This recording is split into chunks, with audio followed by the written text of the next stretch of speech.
Last week and tonight, we're talking about this idea of luck. And I asked last week the question, what's luck got to do with it? And our answer was nothing, because there is no such thing as luck. But we think that. Humanity thinks that, and even us in a spiritual system that knows that that is not true, sometimes we still do think that. Sometimes we might be like the little two women in this story. But it starts with a bright young girl named Lena O'Malley, who graduated from school, shook the dust of Ireland off her shoes, and moved to New York. Yay. Excuse me. And she got a job as an acrobat. And soon she became very successful and very famous in this acrobatic show. A couple of years later, she decided to go home and to visit, not to stay, but to visit Ireland, visit her family. And Saturday evening, she decided to go to confessional to the church that she grew up in. And so she went into the confessional, and Father Sullivan recognized her voice and said, Lena, is that you? And she said, oh, yes, Father Sullivan it is. He goes, I hear you went to New York. What? Tell me, you need to. So we kind of went off track here of the confessional, but anyway, there you go. Tell me, what are you doing in New York? She said, well, I'm an acrobat. He says, you're an acrobat? I don't know what that is. What is an acrobat? She said, well, I'll show you. So she comes out of the confessional, and she, right there in front of the platform, she starts doing flips and turns and cartwheels and flying splits and all these kind of things. And these two little women who are sitting in a pew waiting to go into the confessionals, one says to the other, oh, will you look at the, I can't do an Irish accent, I'm sorry. Will you look at the penance Father Sullivan is giving out tonight?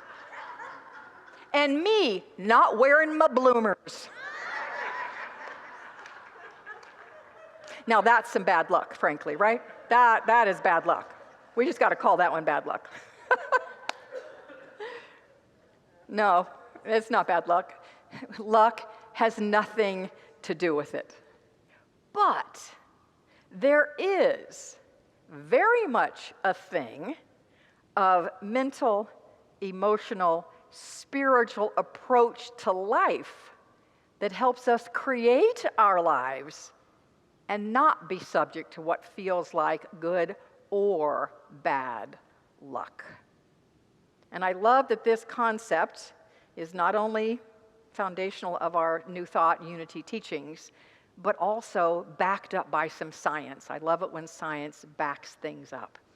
So we're going to dig into that tonight, but before we do, I gave you all an assignment. Well, I gave you a couple assignments, but one of them was, since St. Patrick's Day was yesterday, or day before yesterday, wear green to service tonight, and if you wear green to service tonight, there may be a little thank you. I see that. So I see many of you wearing green. Yay, your underwear doesn't count. I don't want to see your bloomers, so that does not count. But if you wore green tonight, I said there would be a little something for you. Well, there is a little something for you. You will notice there's a pot of gold sitting at the base of the stage, and in the pot of gold, there is gold. There are gold coins. All right, let me be clear about that. There's gold chocolate coins, which may be better even than gold coins. I don't know, it depends on your perspective on things. But if you are wearing green tonight, don't rush the stage right now, but after service is over, please come, feel free. I've got a lot in there. You can even have two, or maybe even three, you decide. Come take a gold coin or so, and if you are not wearing green and you are desperate for chocolate tonight, come on up anyway.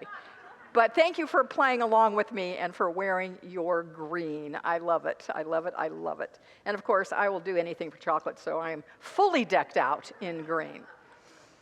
All right. So before we get to talking about more results, we talked about some results last week, more results of this scientific study, I want to once again remind you of the foundation, the spiritual foundation we laid last week, and I want to add something to it. So what we said last week, that our spiritual foundation, that this concept that we're talking about last week and this week is based on, is a concept that the master teacher shared when he was walking this earth, and he said, be in this world, but not of this world. Be in this world, but not of this world. Meaning, I believe, to acknowledge that we live in this physical world, we live in a world of polarity, meaning opposites. We live in a world of failure and accomplishment, a world of loss and gain, love and fear, joy and heartbreak, happiness and sadness. We live in a world that has that. We are in that world. We all live in this world. We experience this world. So we need to be in it. We need to be present for it, not, spiritually bypass it by saying, no, I'm not going to feel that because, I don't want to feel that. We do need to be in this world, yes. And the master teacher says, yes, do that, but don't be of this world. And I think what he meant by that is, don't be ruled by the things that are happening in this world. Don't be ruled by the waves of the sea smashing you around. Don't be ruled by that. In the midst of the ups and downs of this world, and even in the presence of that thing that's in front of you that's really challenging, and I suspect there's someone who's got something here tonight facing them that's challenging, even in the midst of that, know that there's something higher. Know that there's something more. Know that there's something greater at play, something that is beyond this world of physicality and duality. That's what Jesus meant by not being of this world. And I want to give you an analogy for that. Think about a door jamb, right? Think about the door jamb. And that door jamb is solid, right? It's anchored, it's solid, and it has attached to it a door. And that door swings, right? That door might swing hard because somebody slammed it. That door may shut softly. That door may get thrown off the hinges because it got thrown so hard. That door can do all sorts of different things. But what does the door jamb do? Thank you. It just stays. I love it when you answer me. I love it so much. It just stays solid and anchored and grounded. That door jamb is a great analogy for being in the world, the door slapping, flying around, but not of it. Does that make sense? So remember that, because we're going to come back to that in a bit.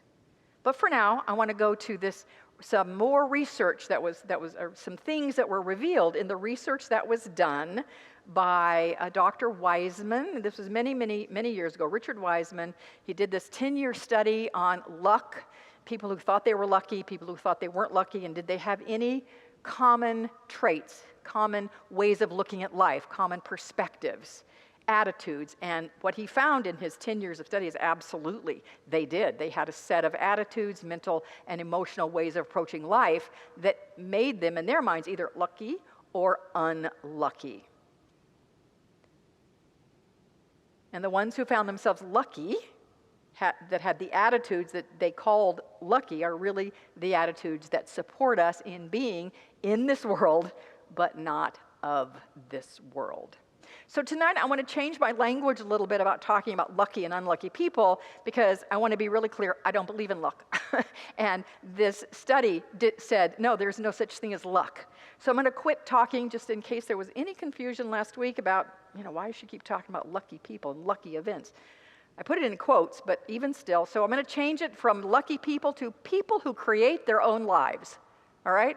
So people who create their own lives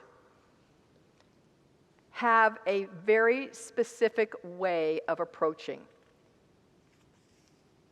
Several specific ways. So last week we looked at one of the ways, and that was that they maximize. If you were here last week, you remember they maximize. What do they maximize?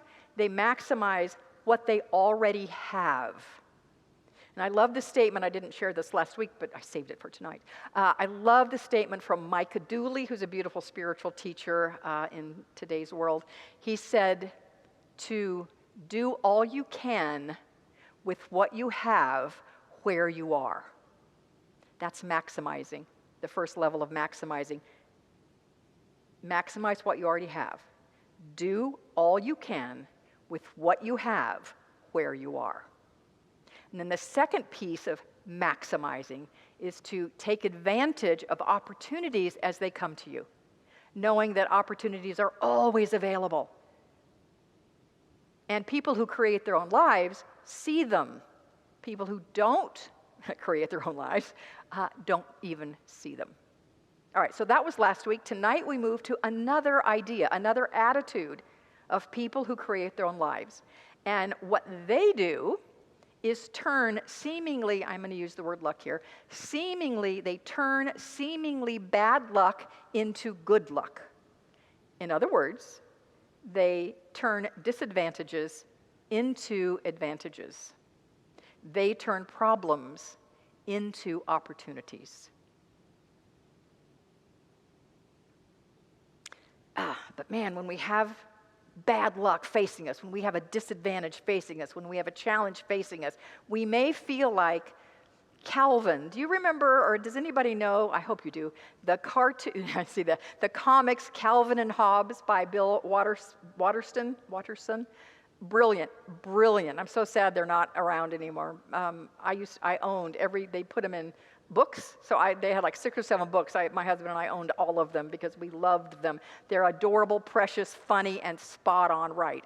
So it's about this little, very precocious little boy, Calvin, and his toy, Tiger Hobbes, except when they're alone, Hobbes comes to life. And one day, Calvin says to Hobbes, "You know, Hobbes, some days even my lucky rocket ship underpants don't help." Seem to be talking a lot about underwear tonight. I'm not really quite sure what the under theme is there. We won't read anything into that. Okay, let's not. So, people who create their own lives do not rely on lucky rocket ship underpants or any other lucky charm for that matter. They take what seems to be bad luck, the disadvantages, the problems, and they turn them around. And the research that Wiseman did revealed 3 specific attitudes that they have that help them do that. So strap in, because here come the 3 attitudes that they have that help them turn things around. The first one will not come as any surprise here, but it is they choose to see the positive side of any experience. They choose to see, it's a choice. They choose to see the positive side of any experience. I want to give you a couple of real-life examples. Some of these people you may have heard of, maybe not. There's a young man named Vic Vujicic. I said that like 10 times in my brain to get it right. Vujicic. There it is, Vujicic. There it is, Nick Vujicic. You may recognize, because he's done a lot of YouTube videos and things, he was born without arms or legs. Now, he could have let that condition define who he was and be hopeless and helpless all his life. But he said, no, I am not going to have that happen. And so instead of focusing on what he lacked, he decided to build a very successful career as a motivational speaker, as an author, and ultimately as an evangelist, inspiring millions of people worldwide. He often says that his struggles allowed him to connect with others and help them overcome their challenges. 13-year-old Bethany Hamilton was a surfer, and a good surfer, wanting to be a professional surfer. And one day when she is surfing, her arm was bitten off by a shark. That is some bad luck, in quotes. But she did not let that stop her. In just 1 month from losing her arm, she was back on a surfboard. She became an author, a successful professional surfer, as her goal was her desire, a TV personality, and a speaker, inspiring others to live lives of tenacity, courage, and faith. One more. Malala, difficult last names here. Youshefzai. There we go. Youshefzai. Malala Yousafzai. May not be someone you recognize her name, but you might recognize her story. She was shot by the Taliban for advocating for girls' education in Pakistan. She could have let that experience stop her from doing anything and just live in fear, but she said, no, I will not let that stop me. And in fact, she became an activist for education rights across the world, which led her to become the youngest Nobel Prize laureate. Her tragedy turned into a global movement that changed millions of lives. Each of these people faced significant hardships, but chose to see the positive side, chose to turn that disadvantage into an advantage, that problem into an opportunity.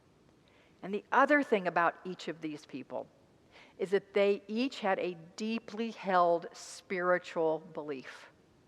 And that deeply held spiritual belief helped them, gave them an anchor to then do what they did in the world. So could we do that as well? Can we rely on our spiritual belief that God is all there is, that God sits right here in the middle of everything, and that every misfortune we could use as an opportunity to call forth the good? Many years ago, I memorized a passage in the Science of Mind textbook. That's the religious science textbook. I have it written down here, but it's been a long time since I've said it. I think I still know it, though. Perfect God within me. Perfect life within me. Come forth into expression through me as that which I am. Lead me ever into paths of perfection and cause me to see only the good. I love that passage. I want us to do it together. I will break it in chunks. Perfect God within me. Perfect life within me, which is God. Come forth into expression through me as that which I am. Lead me ever into paths of perfection and cause me to see only the good.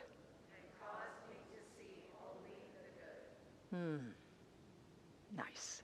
When we can see the good in any situation, we will be well on the road of changing our luck. Let me change that. Of changing our lives for the better. So that takes us to the second quality. The second quality that was discovered, that people who create their own lives seemingly turn seemingly bad luck into good. The second thing they do, I want to introduce with a story. Got lots of stories tonight. So the story is about two monks who had taken a vow of celibacy. And they were walking, and they came upon a muddy river, and they were about to cross this muddy river, and all of a sudden this beautiful woman in fine clothing walked up as well to cross the river. And one of the monks, not wanting her to ruin her beautiful clothing, simply picked her up and carried her across the muddy water, set her down on the other side, and the two monks went walking on. Hours later, the monk who didn't carry the woman said to the monk who did carry the woman, "I can't believe you did that." And the other monk said, Did what? He said, "I cannot believe you carried her. You touched her. You're not supposed to touch a woman. We've taken vows of celibacy." And he said, "Oh my gosh, I let go of her hours ago. Can't you?" All right, so what does that have to do with anything? What that has to do with is that the second thing people who turn bad luck, seemingly bad luck, into good is they let go of their misfortunes. They let go. They do not hold on when bad, quote-unquote, stuff happens. Because life happens, and sometimes it's painful and it's difficult. Remember, we are in this world. We live in this world and things do happen. But people who create their lives do not dwell on that thing that happened. They don't dwell on the loss of a job. They don't dwell on the slight that person did to them. They don't dwell on things. And another story, quick story. The famous Italian composer Rossini, this is 2 millennia ago, he wrote a play or an opera called The Barber of Seville. You may have heard it. If you're an opera fan, you probably have seen it. The Barber of Seville. It was opening night for The Barber of Seville, and it was a big 100% flop. Hisses and boos. The audience hated it. The diva, the soloist, the soprano was in tears. The lead male singer was talked of suicide, and everyone was worried about Rossini. Oh my gosh, what's he going to do? What's happening? And they couldn't find him. They were looking all over the theater. They couldn't find him anywhere. They looked and they looked and they looked, and they finally went to his home, and they found him in bed, asleep. This is a true story. And they woke him up and they said, Maestro, are you all right? And he said, well, I was having a nice sleep until you woke me up. But the opera, the fiasco. And his response was, evidently, the barber is not good enough. So I must compose something better. And I will. But we'll discuss it in the morning after I get a good night's sleep. And after centuries, not millennia, but centuries, after 2 centuries, that is still a very famous, popular, and good opera. Ernest Holmes, founder of Science and Mind, wrote, as you learn to release all your burdens to the right action of God, you will find that everything falls into its proper place. Let your problems slip away from you, realizing that a power greater than you are and a presence that is within you is ready, willing, and able to guide your way. So if you're still dwelling on something, a misfortune of some kind, would you be willing to leave it at the riverbed here today? Because if you do, again, you'll take another step toward being that person who creates his or her life. The third thing, and the final way people shift bad luck, quote unquote, into good luck, is that they do believe any misfortune that they have will turn out for the best. So it's a bit of an extension of the second one, but they believe it will turn out for the best. And there's no better foundation for that than found in the Bible at Romans 8:28 that says, and we know that all things work together for good for those who love God. And I've shared a lot of stories, secular stories with you, so I'm going to share a biblical story right now. It's from Genesis, and it's the story of Joseph, who, not go into the big long story, but basically his brothers were very jealous of their father's love for him, and so one night they kidnapped him and they took him to the desert. They were going to leave him to die, but instead some merchants came along and the brothers sold Joseph into slavery. That's kind of crummy. That sort of stinks, right? And a lot of things unfolded, but ultimately Joseph became the right hand of the Pharaoh. And in a dream foresaw that a famine was coming. And so he had the Pharaoh stockpile all this grain in preparation for this famine. And when the famine did come, all the people from the country came to the capital, we'll call it, to get grain. Well, guess who showed up, of course? His brothers. They thought he was probably dead. They had no idea what had happened to him. Here is Joseph doling out grain. And the brothers probably thought, well, we should just duck and run, but they didn't. They came up to him and said, behold, we are your servants. And here's what Joseph said to them. Do not be afraid, for I am in the place of God. But for you, you meant evil against me. Now, right at this moment, he could have tossed them, right? You might be thinking with that sentence, his brothers are thinking, oh, we're out of here because he's holding a grudge against us for what we did. But that's not what happened. What he said next was, let me start that again. But as for you, you meant evil against me, but God meant it for good, in order to bring it about this day to save many people. Now, therefore, do not be afraid. I will provide for you and your little ones. All things, not some things, all things work together for our good. And people who create their own lives know that. I remember when my beloved husband of almost 30 years passed away. One of my neighbors, I was out walking the dog, and I was in a lot of grief, and as you can well imagine. And I saw one of my neighbors who said, Michele, I know how hard this is. I know how hard this is, but I want you to know that this is an opportunity for you to find out who you really are. I won't use the word that went through my mind when she said that.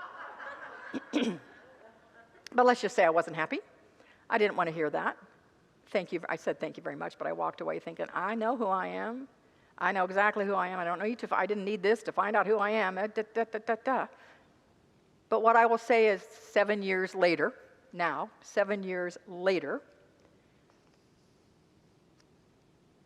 his passing helped me uncover layers of me that I did not know were there.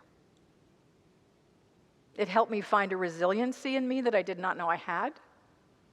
It helped me find a creativity I did not know I had.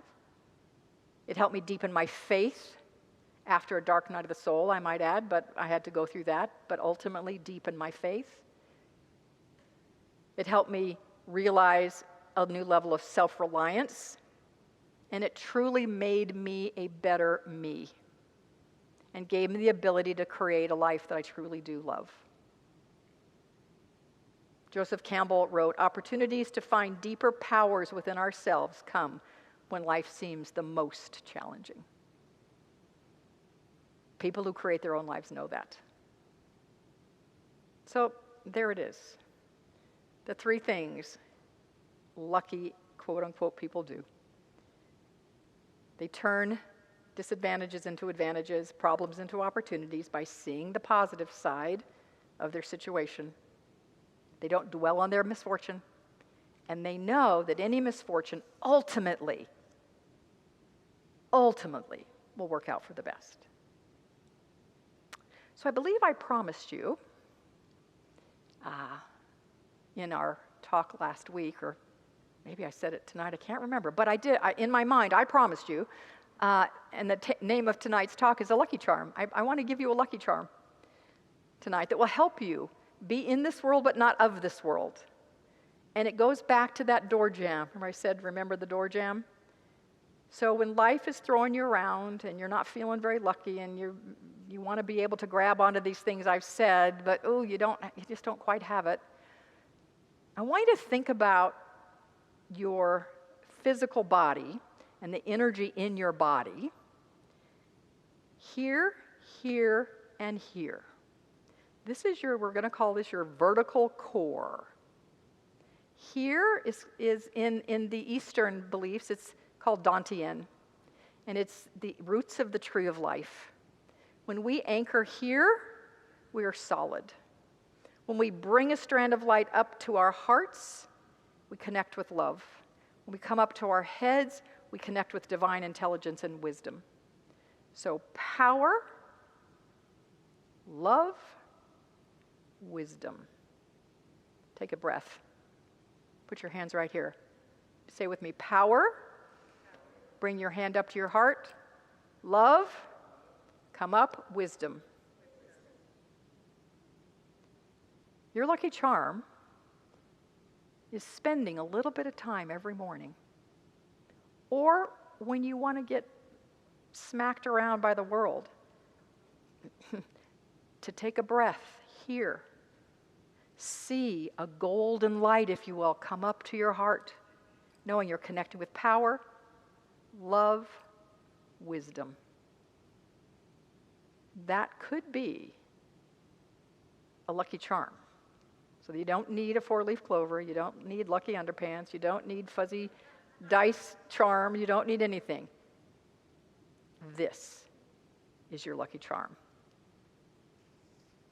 When we do that, and when we anchor in these ideas that we've had tonight, life does get easier and better, and we move through things with ease and grace. Because remember, luck has got nothing to do with it. But your mindset, your approach to life, your ability to stay centered in God no matter what, does make all the difference in the world. Namaste.